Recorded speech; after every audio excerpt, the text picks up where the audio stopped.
So we all know that pediatric endocrinology is often considered a rare disorder which is complicated, requiring cumbersome workup and exorbitant treatments. And that's why often disorders of pediatric endocrinology are either missed or missed. And there are a lot of issues in terms of pediatric endocrinology that people tend to blame. One people talk about is affordability, that these are very expensive investigations. Doctors are not available, but actually it's the awareness which is the major factor. So if we really empower people, both the pediatricians, the trainees, as well as the general public, they will get to the doctor at the right time and they will identify. That's what we found, that awareness is the key from that regards. In a country like India, where there is a huge burden of pediatric endocrine disorders, we have got very limited number of pediatric endocrinologists which are there. So there is a need to build a pyramidal approach in which we have got referral across board, in which cases are managed and triaged appropriately. And that's why this development of pediatric endocrine resource is extremely important. We have been working over the last 15 years in different aspects of pediatric endocrinology, and we have conducted over 120 workshops, 15 practical courses, two postgraduate programs, and multiple advanced courses across the country. But then what we realized that it was going to be very difficult from that perspective to work off. I'll request everybody to mute themselves, please. So we have been working in different aspects. So we realized that it's going to be very difficult to have physical program across the different parts. So we started off with our YouTube channel, in which we have published a number of videos which are easily available, and a lot of views have been done in that regards. Over the last 8 years, we have had fellowship programs which are there. Now we have 14 fellows till date who are there as part of our program. And many of them will be joining us. Dr. Neha, Dr. Chetan, Dr. Riddhi, Prateek, Manoj, Vibha, Dhwani, Alapan, Nimisha, Riya, all of them will be part of this program. So there are few who are busy who couldn't join, but otherwise most of them will be part of the program. Because it's difficult to have physical fellowship programs for everybody, we started off with MedEClasses, which provides online resources in terms of pediatric endocrinology, including fellowship, diploma, and multiple courses. Our fellowship program is a 2-year program in which we have online and 4 on-site visits with routine assessments and options for research. Till now, 48 people have been awarded fellowships, and 72, and now the numbers have gone up, are continuing that from different parts of the world from that perspective. We've got multiple publications in pediatric endocrinology. Our mobile application, which we'll discuss about, provides a practical way of enhancing pediatric endocrine care. It's the most downloaded endocrinology app across platforms, and it has resulted in multiple publications in that perspective. We are going to launch BIG, which is bone age assisted interpretation of growth, very soon in the next month, which is going to provide direct assessment of growth, puberty, obesity, and multiple parameters on the entry of a few parameters, and you will get interpretation and likely diagnosis and assessment management from that regards. We are also working on developing personalized intelligent nutrition, which is going to guide us in terms of the nutritional requirement, assess meals, and plan based upon intelligent pathway. Our diabetes application is going to provide point of care guidance to insulin dose, glucose, activity, sleep right, and eat in terms of pediatric type 1 diabetes patients. And this is under clinical trials at the moment, and hopefully this is going to change the way diabetes is managed from that perspective. So coming back to this course, this is an extensive course, and this day is to basically dedicated to office endocrinologists who presents very commonly 12-year-old girl with height of 132, weight of 20 kgs. Now, we know that growth is common. Growth disorders account to 2.5% of all disorders. 80% of them are physiological. 10%, however, can be a disorder. So the key role of a clinician is to not unduly work up these 80% while not missing this pathology. So we need to have a balance between too much and too little investigations in that regards. And this is the theme of this entire practical course, is to focus investigations where needed and otherwise don't do investigations. So when you talk about growth failure, vast majority of children will have a physiological form of growth failure, which is around 80%. And typically these individuals will be short for the population, but they will be normal for the families and normal for the bone age. So whenever you want to decide evaluation, look at three things. Is the child short for the population? Yes. Short for the bone age and short for the family. Then only start thinking of a pathological cause, which can be an intrinsic problem like a primary problem where you can look at birth weight, facies, dysmorphism and body proportion, which will give you a clue. And if these are normal, you start thinking of secondary causes, which basically are largely nutritional, in which the major effect will be on the weight, and endocrine where the major effect will be height. The most important thing to look at in a short child is actually the weight and not the height. So we will use simple clinical clues to reach the diagnosis in these regards. So the questions that a pediatrician has to answer is it really short stature? If it is short stature, is it physiological or pathological? Is it primary or secondary? And finally, whether it is nutritional or endocrine. Now, the first question is it really short stature? So how do you define a condition like short stature which doesn't have any evident problems or evident complications in that regards? So in this study, we really looked at the chances of pathology which are there with regards to the likelihood of pathology as a marker of need for evaluation. And what we found was that height SDS was an excellent discriminator. So if the high standard deviation score is less than -2, the chances of pathology are very less. -2 to -3, they become 43%, and beyond -3, they become 80%. So what it means is that if your child's height is actually less than -3 standard deviation score, that's a red light. You have to definitely evaluate. More than -2 standard deviation, green light. Don't do much workup. And -2 to -3 is somewhere you can decide to wait and watch and observe from that perspective. The other thing to remember is to look at the chart, and for Indian scenarios and probably wherever the local charts are available, they are better. We conducted a study in the field as well as in the clinic, and what we found was that if we compare the charts in terms of the IAP chart and the WHO chart, the WHO chart will be over-diagnosing short stature in our setting, because you will basically be saying that everybody is short, but most of them don't have a pathology. So what it means is that we should use local IAP chart. They will be better in identifying growth failure. So when do we call somebody short? I gave a simple example of height SDS below -2 to -3. But if you look at the chart, if you have a child like this, definitely everybody knows evaluation is required. Very short, height below first percentile. Second scenario, the child is just below the chart. Now, do we need to evaluate? The option is to follow up. So height SDS -2 to -3, follow up and see how the child is growing. And if the growth velocity is less, which by definition is less than 25th percentile for the age, this is short stature. But sometimes children may come to us with history of growth failure while they are still in the normal range. So in this scenario, if they are crossing 2 or more percentile lines between the age of 2 years and puberty, that is something which we have to worry about. I have very specifically talked about 2 years in puberty. Less than 2 years, you may have a physiologically appropriate catch-up or catch-down growth which does not require evaluation. Similarly, in puberty, you may have CDGP and you may fall percentiles, or you may have early puberty, you may grow quicker. Don't worry about that, but 2 or more percentile lines between the age of 2 years and puberty is something which is significant. So very short, short, not growing and not growing at all, these children will definitely require evaluation. Now, next question is it physiological or pathological? To answer that, you have to look at three things: growth chart, pubertal status and bone age. And without this, no evaluation is possible for short stature.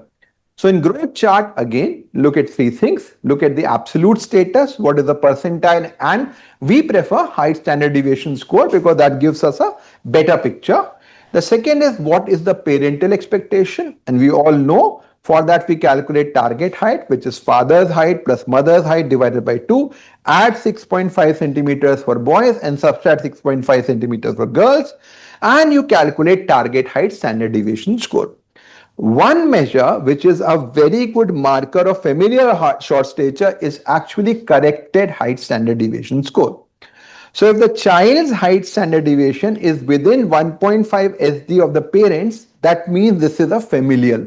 So if the corrected height SDS is more than minus 1.5, this is familial and we don't need to bother about from that regards. Finally, to look at nutritional effect, we can look at the height age and weight age. If you have a short and lean child, that is nutritional, short and plump child, that is endocrine. And one parameter which we found is BMI SDS. If the BMI SDS is less than -1, that is looking like a nutritional cause. More than -1 is looking more like a endocrine cause in that regards. Puberty, absolutely important. Just remember two pubertal stages in girls. Breast stage 2, which is papilla elevation, which means that now the growth acceleration will start, the growth spurt will start, and from here the girl will gain around 20 centimeters. A lot of girls are now coming to us with complaints of breast development when they actually have lipomastia. So in this scenario, all you need to do is to just palpate for the breast nodule. If you are able to approximate your thumb and finger and there is no resistance, that is fat. If there is resistance, there is a breast tissue. Second stage to remember is breast stage 4, which is secondary mount. From here, the girl will grow only 10 centimeters. And from menarche, they will grow 5 to 8 centimeters. So whenever you have a short girl, look at what the breast stage is. 135 centimeters at B2 means 155 at the end.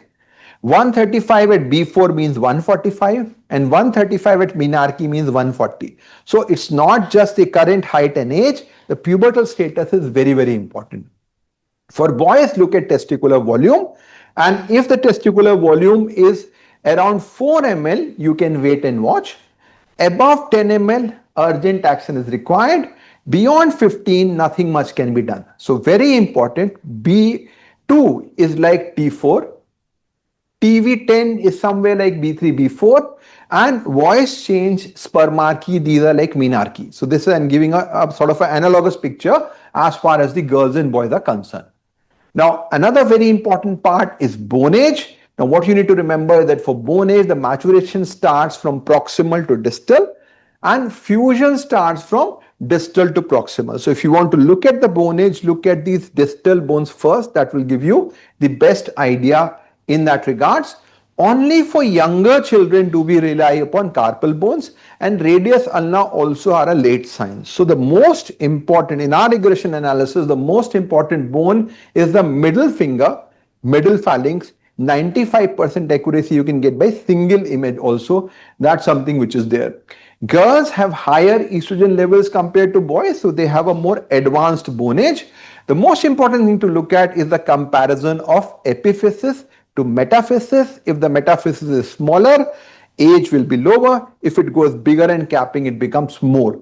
We have got multiple videos on bone age available on YouTube. We don't have that much time to discuss here, so you can go about in that. But if you want to get one message, compare epiphysis and metaphysis and you will get the right picture.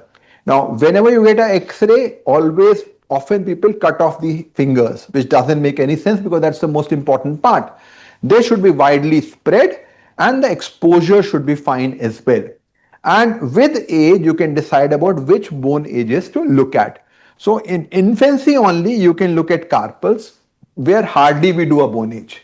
For toddlers, we can count the numbers, but from pretty much 2 to 12, 13 years in girls and 3 to 14 years in boys, all you have to focus is epiphysis and metaphysis. Very small metaphysis, this is like 4 years. It goes increasing, becomes equal by around 8 to 10 years, bigger and capping by 10 to 14 years. So if you focus on single bone, you will know. Radius ulna and long bones are more for fusion perspective.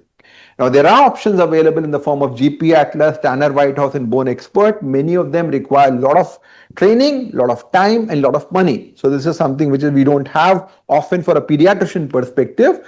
So there is also a lot of factors from that regard. So that's why we developed our MedEClasses bone age application, in which all you have to do is to compare the bone age sites with the multiple images which are available. There are 5 sites.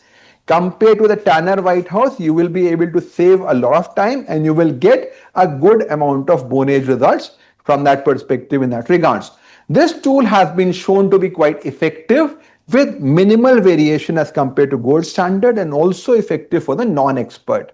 So this is something which we want to, and this has been used also extensively.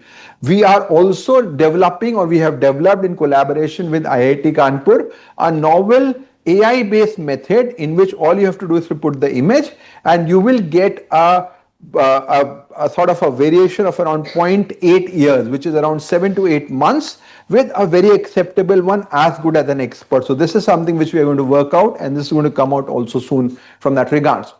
So if you want to differentiate physiological, pathological, you have to look at the bone age, the growth chart, and the pubertal status.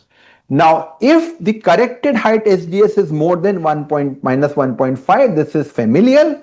If the height SDS for bone age is more than -2, this is constitutional delay of puberty and growth.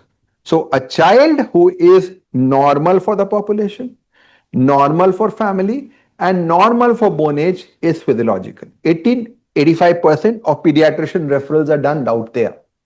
Otherwise, they are pathological. So look at the faces, look at the body proportion, look at birth weight. Now, nutritional and endocrine, I always talk about how weight is important. So if you have a chart like this, predominant weight effect, this is a nutritional pattern. And if you have a chart in which the height is more affected, this is an endocrine pattern, short and plump. And BMI, standard deviation score less than -1, is the criteria to assess from that regards. Now, what do we do in terms of workup? So clearly look at growth chart, puberty and bone age, which are the most important investigations. Unless you have made a growth chart, do not write any investigation in a child. Look for faces and proportion, ask for birth weight, karyotype in all girls, but don't do in all unless you have excluded other causes, then you do a karyotype because cost will become more.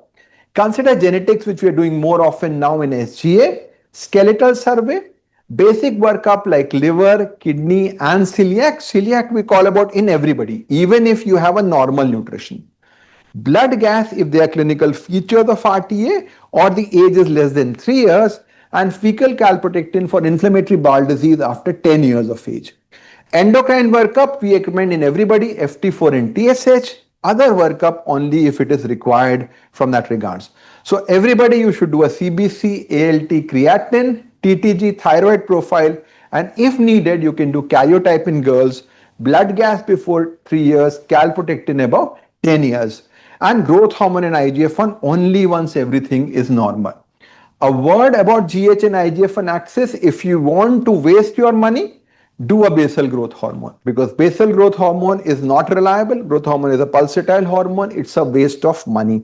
So best to do a stimulated growth hormone, which is a gold standard. Remember, if the thyroid axis or the cortisol axis is affected, your levels will not be appropriate. And very importantly, in close to puberty age group, you should do a primed growth hormone assessment, which should be done in that regards. Screening tests like IGF-1 and IGF-BP3 are there, but IGF-1 in particular is nutrition dependent. So in malnourished children, they are not going to help us at all. And in liver disease, the levels may also be abnormal. So how do we approach growth failure? First question is short or not. Height SDS above -2, don't worry, forget it.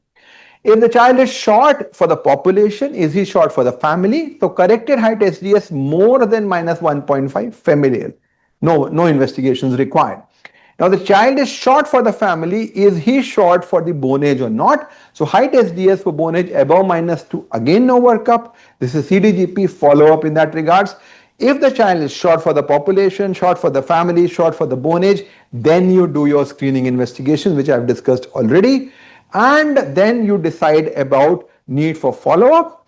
Or if child is very severely affected, like less than -3 standard deviation score, forget about everything, start working up, because 80% pathology is already likely in that regards.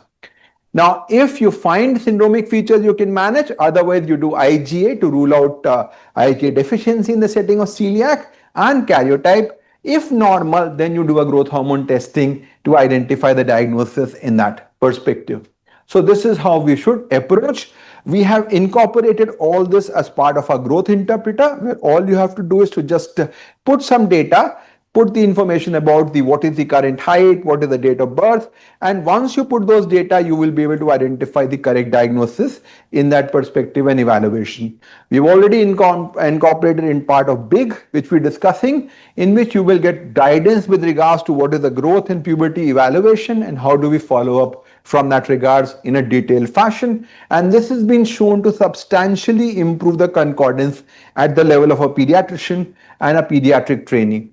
So this session, the experts who will be part of our session will include Dr. Chetan Dave, who is a fellow in pediatric endocrinology at our institute, Dr. Vishnu Agarwal, who just we introduced, Professor of Pediatrics at SMS Jaipur, Dr. Manisha Maurya, Professor of Pediatrics at Prayagraj, and Dr. Santosh, who is Associate Professor of Pediatrics and Government Medical College, Tirunelveli, Kerala. So Dr. Alappan, you can start off. First case, a 12-year-old girl child with a short height of 132 centimeter and weight of 28 kg.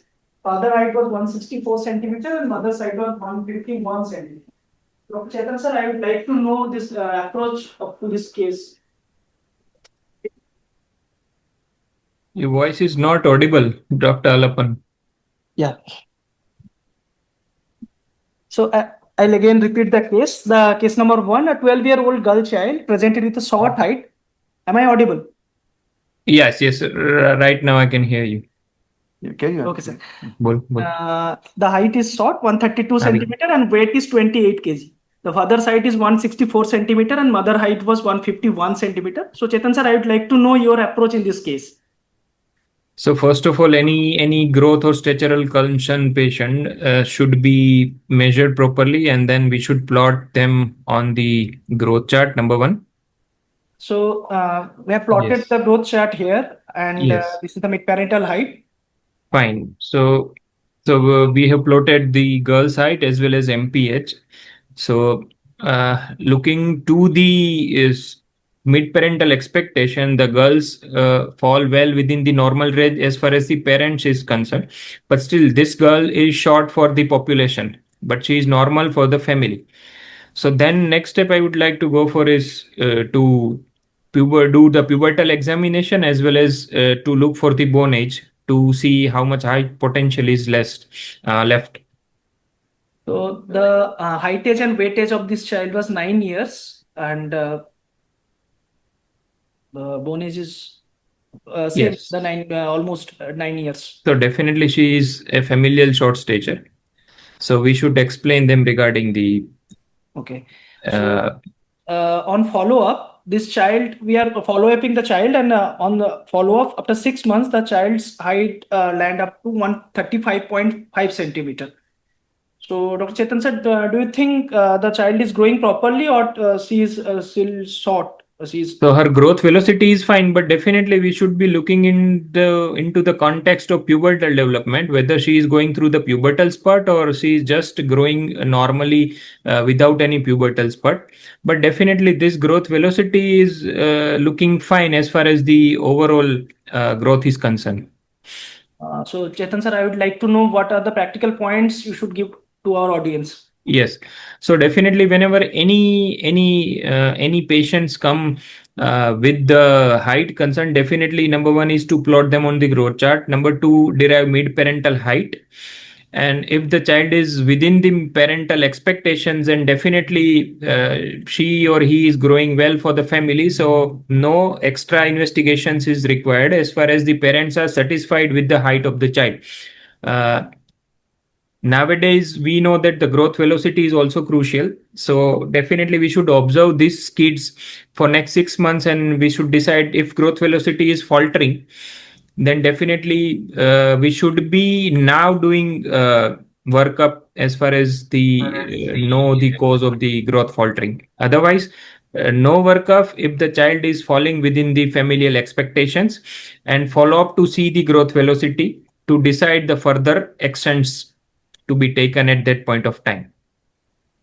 So moving on to our next cases, case number 2, a 13-year-old boy child, height of 135 centimeter and weight of 30 kg. This time father's height was 169 centimeter and mother's height was 156 centimeter. So Dr. Manisha ma'am, I would like to know your opinion regarding this case. Thank you, Alapan. I think for a 13-year-old by height of 135 and weight of 30 kg seems to be normal. So if we plot it, we see that father's height and mother's height are good. And if we see the MPH of this child, maybe the child is below the parental expectation. I think MPH is around 167. So the child is a 13-year-old boy. He's looking below the parental expectation. Now I would like to know what is the pubertal status of the child and what is the bone age of the child. So bone age you can see Since the from child is graph. below the parental expectation, Yes, ma'am. So the bone age you can what is the see. pubertal status? Pubertal status is testicular volume. He is still pubertal, 3 ml of testicular volume. And bone age you can see from the chart, it is around 11 years. Okay. So bone age is 11 years and the child is pre-pubertal. So it could be since the bone age is not very less than height age and bone age is the height STS is not less than -2 as compared to the bone age. So we will consider it as constitutional and will then follow the child for the growth velocity. And since there is delay in puberty also, and the bone age is not very less for the height age. Okay. So we'll make it as a case of constitutional delay and we'll follow for the growth velocity. Yes. We can also do further assessment if we have any doubt. If the growth velocity comes to be below normal, then we can do further assessment.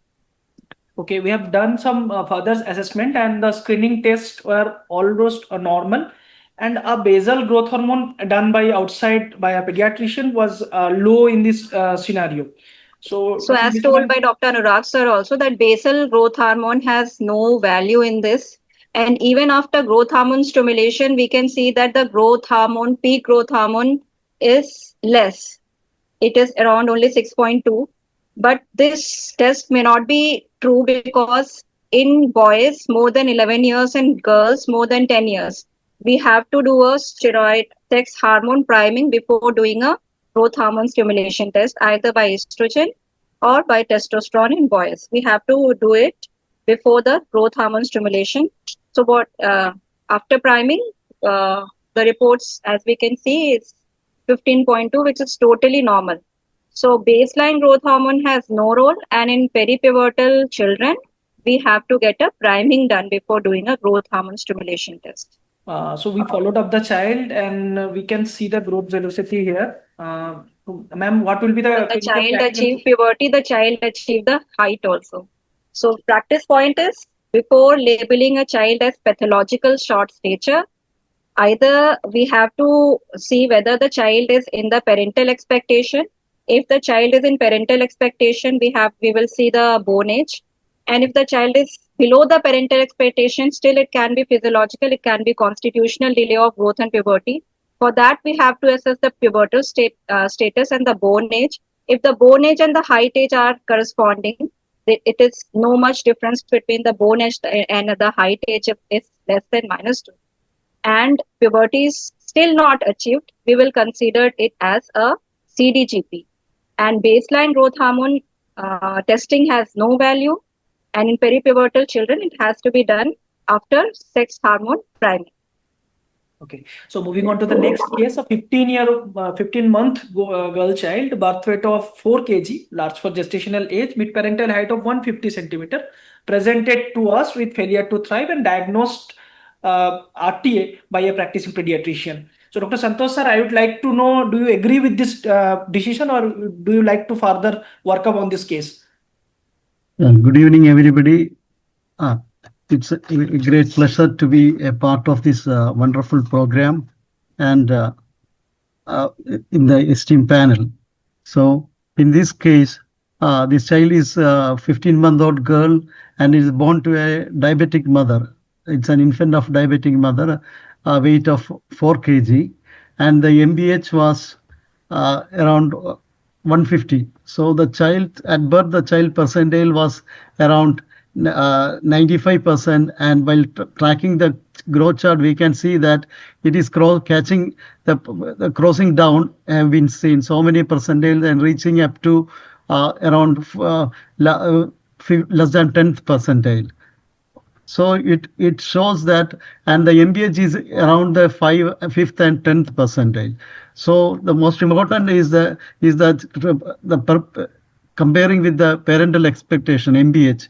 So that it shows the catch down growth mainly. And he was investigated outside, and there was base excess of -7 that has been found, and someone leveled this child as RTA. So, Dr. Santosh sir, do you agree with this diagnosis or not? This is a mild acidosis, and usually in RTA you see the weight is significantly lower than the weight we have seen here. Usually they will be more affected. So with the child weight is within the parental expectation. The height is within the parental expectation. So, sir, what would be your practice points in this cases? In this case, so this is a classical example of how the height is affected by the intrauterine environment in utero and the first 2 years, and the genetic potential. So the size at the birth is affected. In this case, due to the hyperinsulinemia affecting on IGF-1 receptor, the length was more at birth, and later the child turned into his genetic potential, and switching over by 2 years, the child come to his genetic potential. okay. So moving on to our next case, a 10-year-old girl child, height of 120 centimeter and weight of 15 kg, and diagnosed as a case of GSD. So, Dr. Vishnu sir, I would like to know how would you like to approach this case, or the diagnosis is correct or not? First of all, I want to see the growth chart of this patient, and kindly show me the growth chart. What we can see from this growth chart is that weight age of this child is 5 years, height age is 7 years, and chronological age is 10 years. So we can see that weight age is more affected than the height age and the chronological age. So anthropometry of this child is suggestive of nutritional cause of growth failure rather than endocrine cause. So some investigation has been advised, and these are the reports. Sir, I would like to interpret these reports, and how would you like to proceed further? While evaluating a case of short stature with probable nutritional etiology, we would like to do first some screening investigation in form of CBC, urea, creatinine, thyroid function test, and TTG also. What we can see that TTG IgA is mildly positive and IGF-1 is low. As I have pointed out in this case, is that anthropometry is suggestive of nutritional cause of growth failure rather than the endocrine cause of growth failure.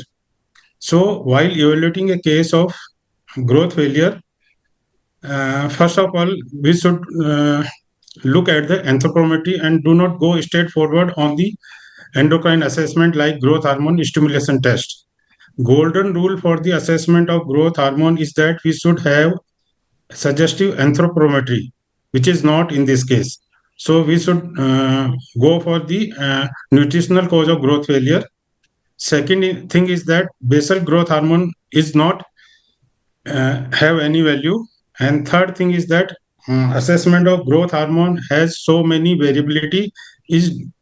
It depends upon the age as well as on the nutritional factor. Sometimes what we see that in case of nutritional cause of growth failure, TTG IgA is negative because of associated IgA deficiency. So if we have a strong suspicion of nutritional etiology, we should do IgA level and duodenal biopsy also if we have a strong suspicion. Because of associated IgA deficiency, TTG IgA may be negative.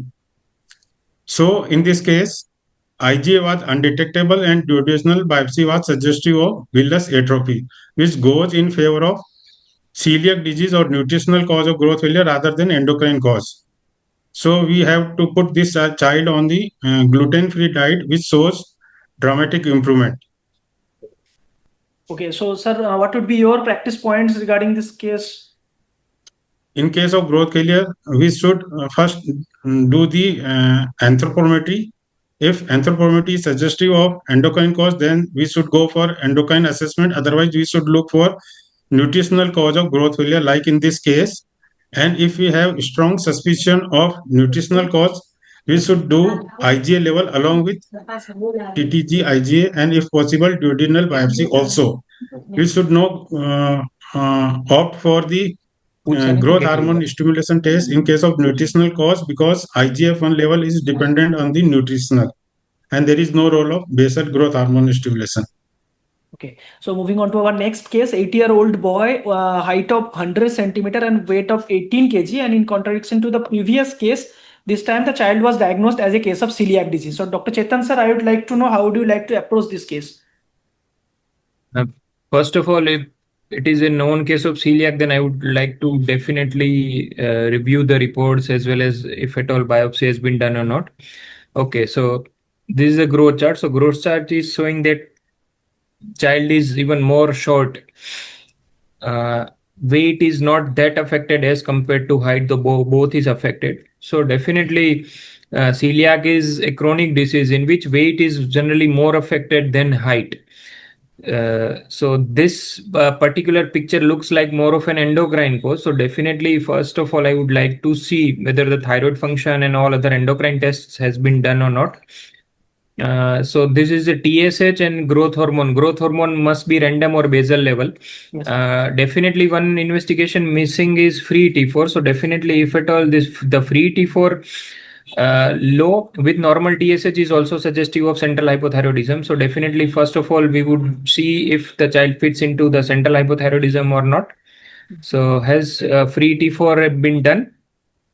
Free T4 has been normal in this case, and based on this TTG level, which is mildly elevated, Yes. the diagnosis was done as celiac disease, but Yes. there was no response to the gluten-free diet. Obviously, so sir, how would you yes. like to approach from here? Yes. So first of all, I would like to see the free T4 level. This TTG might be a mild elevation. It may be false positive. So first of all, I would not like to stamp this as the celiac disease. Definitely, this is looking like an endocrine cause. So if free T4 is normal, then I would like to go for proper growth hormone stimulation test to see whether it is isolated GHD or it is a hypopit with central hypothyroidism and growth hormone deficiency as combined. So again, this looks like an endocrine cause more as compared to the nutritional or any chronic disease which is leading to this kind of growth failure. So as excellently explained by Chetan sir, that this more look like an endocrine cause, and we further worked up this case, and Biopsy would these be are the normal, biopsy yes. report of our case, and also we have done growth hormone stimulation test in this case. So this is a case of Yes. growth hormone deficiency endocrine pattern rather than a celiac disease. So Dr. Chetan sir, I would like to know, how would you like to approach a case of celiac disease according to the recent guidelines, and what would be the practical points that you keep in front of our audience? Yes. So any child with a growth failure, we should be doing TTG as a part of routine screening investigation. If TTG is normal, mostly we do TTG IgA. If at all we are any skeptical, then we can go for IgA level along with the TTG IgA as well. If TTG is negative, then definitely celiac is excluded. TTG is borderline or up to the 10 times of upper limit of that lab value, then we should be going for the biopsy, that is D2 biopsy, in which Mars classification is used nowadays. Any classification above stage 1 is called a celiac, and then we should be putting them on the gluten-free diet, and we should be using the word gluten sensitivity or hypersensitivity as compared to the allergy, because this is not a routine allergy which vanishes off. Of course, the child has to be on the gluten-free for very, very long time, preferably lifelong, and about 10 times upper limit, then there is no need of biopsy if anti-endomysial antibody is positive. So overall, any positive TTG should be looking towards the biopsy. Practical points again same. Short and plump child, go for endocrine causes. If the weight is more affected, then you should be ruling out all chronic diseases. And biopsy is must. to rule out to rule in celiac disease, to diagnose the celiac disease. Thank you, Chetan sir. I would like to go further for the next case, the case number 6, a 6-year-old boy with height of 90 centimeters and around 2 years of height age and weight of 12 kg and diagnosed as a case of nutritional rickets. He has been given multiple doses of vitamin D by practicing pediatrician and there was no response. X-ray showing suggestive of rickets. These are his calcium and alkaline phosphatase and other electrolyte profile. So, Dr. Manisha ma'am, do you agree with this diagnosis of nutritional rickets in this case? And how would you like to proceed in this case? No, I think it doesn't go with nutritional rickets since multiple doses of vitamin D has been given and still there is no response. So if there is no response, we have to think about refractory rickets. And X-ray is also suggestive of rickets, so we have to go for the assessment. First, we have to see the phosphorus level. If the phosphorus level, any child with refractory rickets, we have to look for the phosphorus level. If the phosphorus level, go to the back slide, Alapan. Yes. If the phosphorus, we can see that the phosphorus level in this is 4.2, which is normal. So if the phosphorus level is low or less than or normal, then we have to get the first investigation that we have to do is a ABG. So in ABG, what is the finding ABG in ABG? This is the ABG findings, ma'am. pH was 7.1 and base excess was minus 15 in this case. Yes. So the pH is 7.1. Obviously, there is acidosis. Bicarb is 8 and base excess is minus 15. So if base excess is less than minus 5, we have to contribute this as metabolic. So this is a metabolic acidosis. Then we have to look for the anion gap. So what is the anion gap of this child?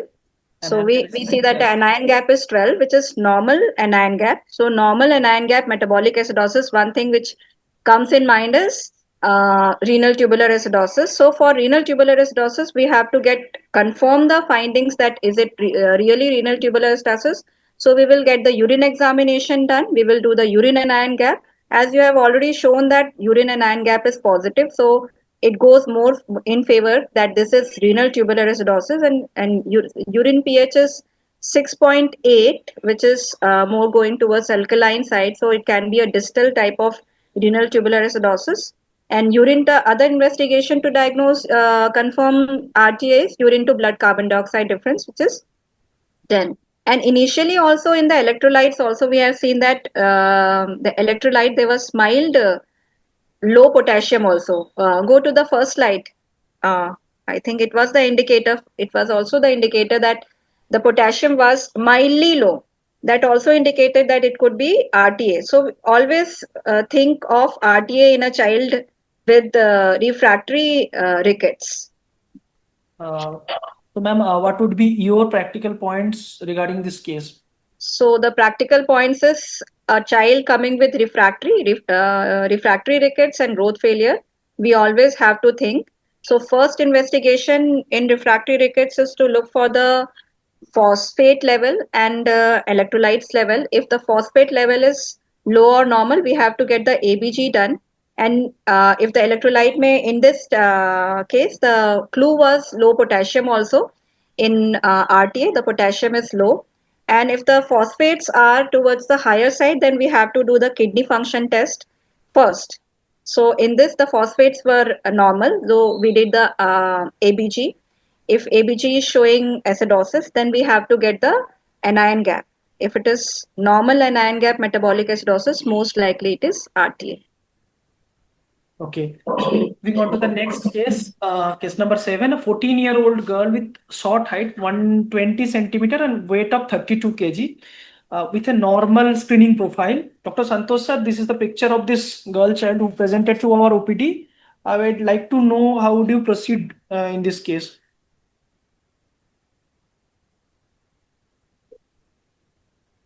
Dr. Santosh sir? Santosh, there might be some Can you hear me?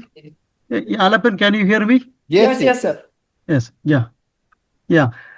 since this screening and all is normal and the child is too short for her age, and since this child is a girl child, I will look for any clinical features of Turner's.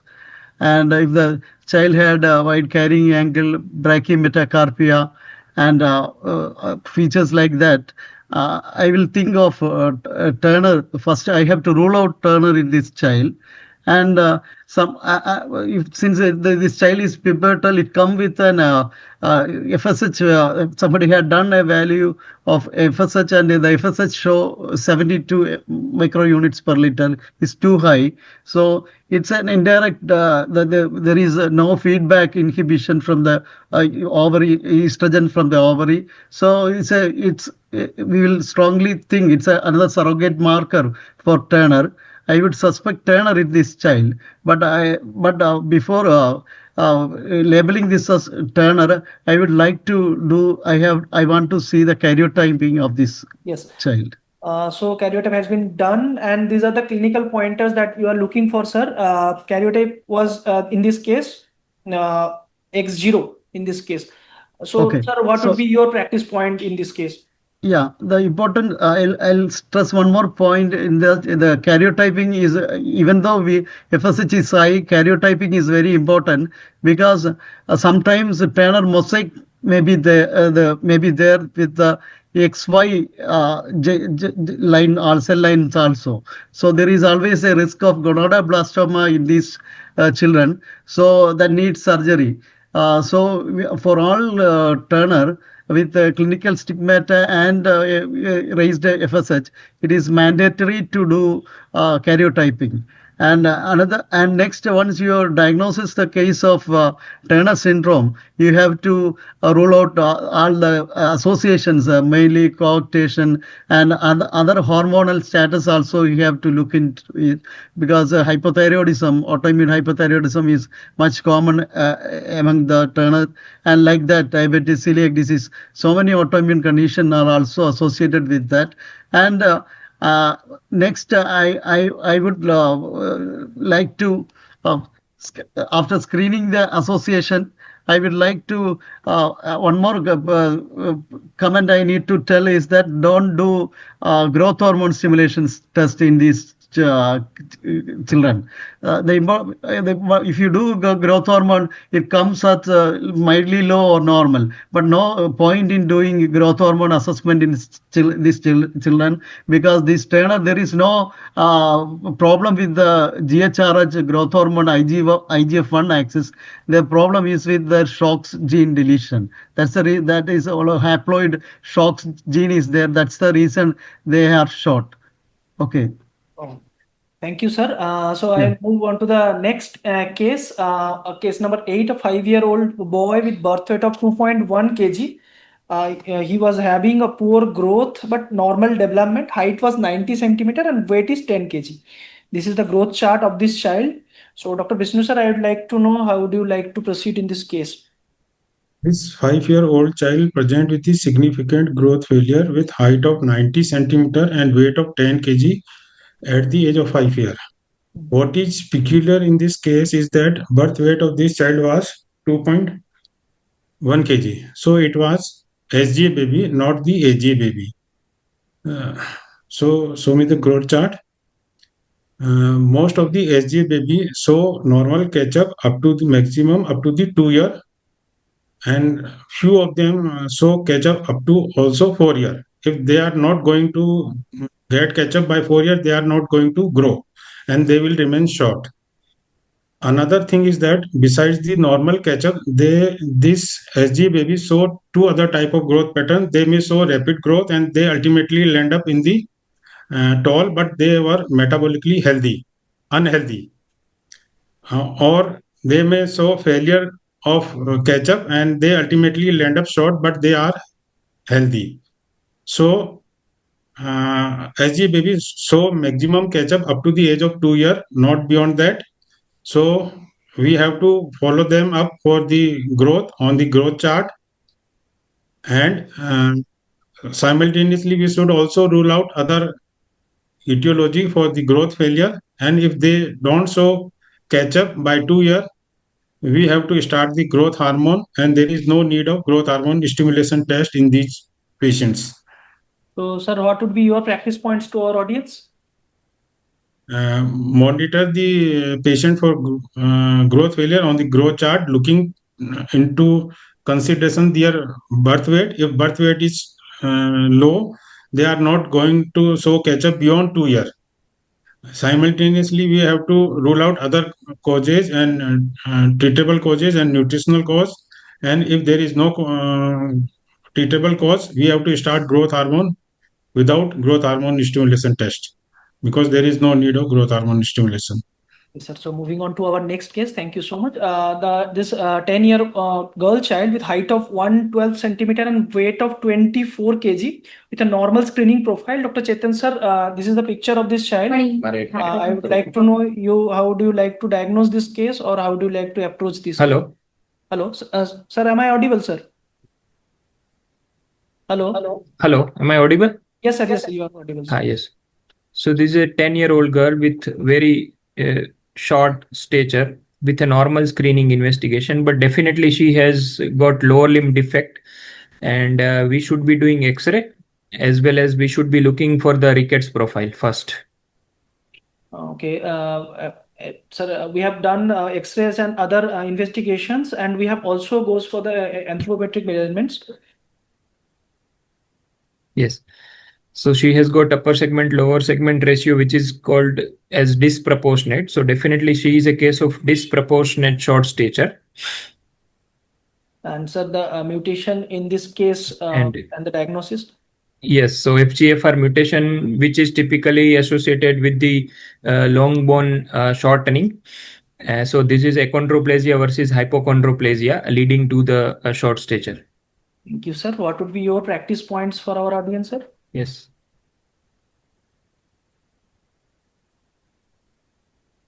Chetan sir, what would be your practice points towards our audience? Yes, so practice point will be, we should be looking for upper segment, lower segment measurement if at all we find it useful, because many disproportionate short stature are associated with genetic mutations in which not much screening investigations or any other thing needed. So nowadays growth hormone may be tried in few mutations, but still there is no need of extensive testing if we find disproportionate short stature with classical signs of hypochondroplasia or achondroplasia on X-ray. You, sir. So we'll now move forward to the second aspect of growth disorder, which is now becoming more common, of obesity. So this is a 16-year-old boy who is presenting to us with significant obesity. And what we are seeing here is that most children with obesity, 98%, do not have an underlying cause. Only 2% have a pathological cause. So it's much more common to have a physiological cause in obesity. So we need to be even cautious when we do a diagnostic evaluation. The key pointers to physiological ones, which are 90%, is normal growth, normal development, and normal puberty. So if these things are normal, do not need extensive workup from that regards. Genetic causes like syndromic and monogenic will have soon severe segregating and syndromic features. So hyperphagia, vision abnormalities, pubertal abnormalities. Drugs like valproic acid, steroids, and hypothalamic obesity again will have hyperphagia. Endocrine causes are not uncommon, and we can often have mild elevations of TSH, which are not the cause but the effect of obesity. They will typically have growth and pubertal delay. So in our algorithm, which we have developed, we first look into the obesity criteria.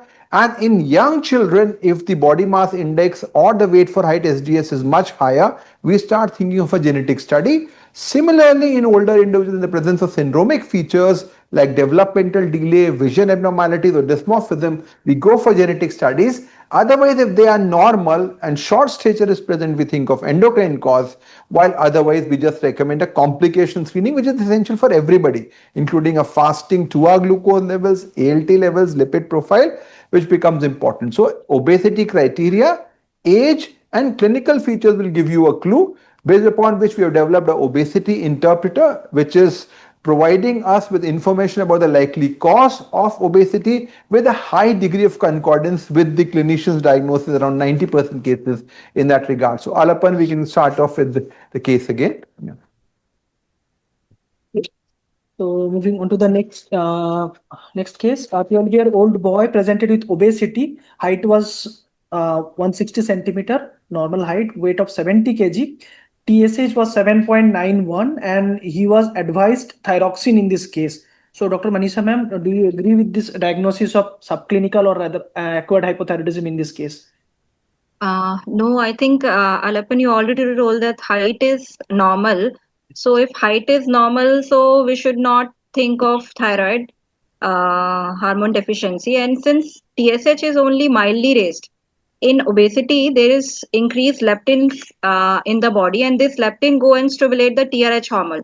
It is just a compensation for or a defense mechanism for our body to increase the energy expenditure.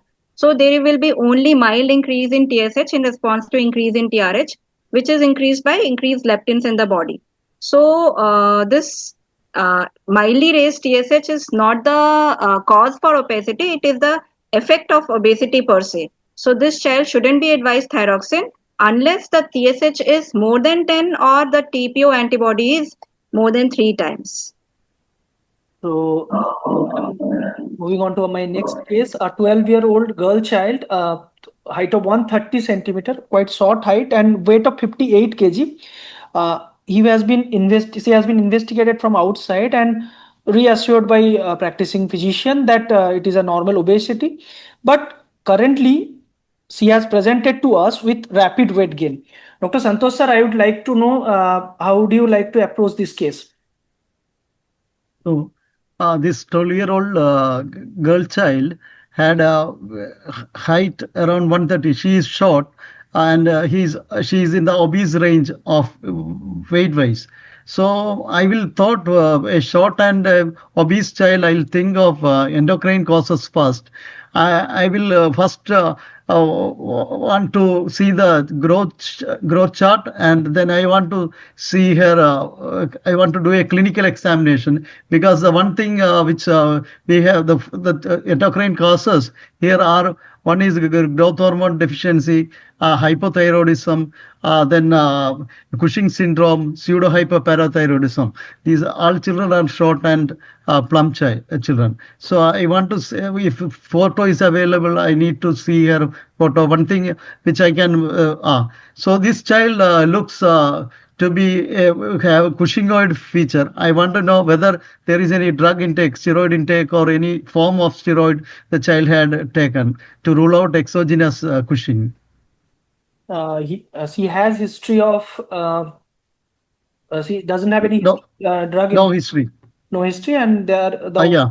So the one thing, yeah. So the child is I should to rule out exogenous and endogenous Cushing. I need to do a 8 a.m. cortisol level, and if 8 a.m. cortisol is low, I think I'll suspect the suppression of HB axis, and it could be an exogenous Cushing. Since there, then I will do an overnight dexamethasone suppression test. And if it is more than 50, I will it's a screening test for Cushing syndrome. And one more the clue in this thyroid profile is that the TSH is slightly suppressed. In hypercortisolism, usually TSH will be slightly suppressed, because the steroid cortisol will directly act on the TSH and suppress the level. So this is a case of Cushing syndrome. Thank you, sir. Moving to our next case, and the last case, 3-year-old girl child with rapid weight gain, height of 84 centimeter and weight of 26 kg. She has severe hyperphagia that is present since birth, and every screening test that has been prescribed to her was normal. So she has any other kind of normal development, vision was normal, and there is history of infections. So Dr. Vishnu sir, I would like to know how do you approach this case? Dr. Vishnu sir, I would like to know your opinion regarding this case. So I think by the time Dr. Vishnu joined, This 3-year-old girl presented with the severe hyperphagia since birth and the history of the rapid weight gain. So while evaluating a case of suspected obesity, first we have to confirm whether we are dealing with actually obesity or not. This 3-year-old girl have weight for height is more than 97th percentile, so it is fitting into the obesity criteria. Second thing is that while evaluating a case of obesity, we should do a screening test and look for treatable causes of obesity, and we should also look for the red flag sign associated with obesity in form of soon, severe, segregating, and syndromic. Since this child presented at this so young age with the history of rapid weight gain and obesity, so we should look for genetic cause in this case, and we should do genetic testing. While simultaneously, we should also rule out some common causes of obesity like hypothyroidism, pseudo hypoparathyroidism, and cortisol excess. Can you let me know about the genetic testing level? This child was found leptin deficient. So, while evaluating a case of obesity, we should look for red flag sign. Is there or not? This child has soon, since she has presented at the age of 3 years. There is also severe obesity, so we should look for syndromic causes of obesity or genetic causes of obesity in this case. So I think that's very, very clear. The 4S always holds true. Thanks, Alapan, for this wonderful discussion. And thanks, Dr. Vishnu, Dr. Santosh, Dr. Chetan, Dr. Manisha, for this interesting discussion that we have seen in that regard. We'll quickly go through the Q&A. So how do we plot the two lines of target height after getting the MPH? So generally, we will add around 6 centimeters on the top and 6 centimeters bottom, and then try to develop a parallel of that. The alternate to that will be to look at the target height SDS, which will give you the idea from that regards. So that is the answer to that. There are a couple of chat options which are there.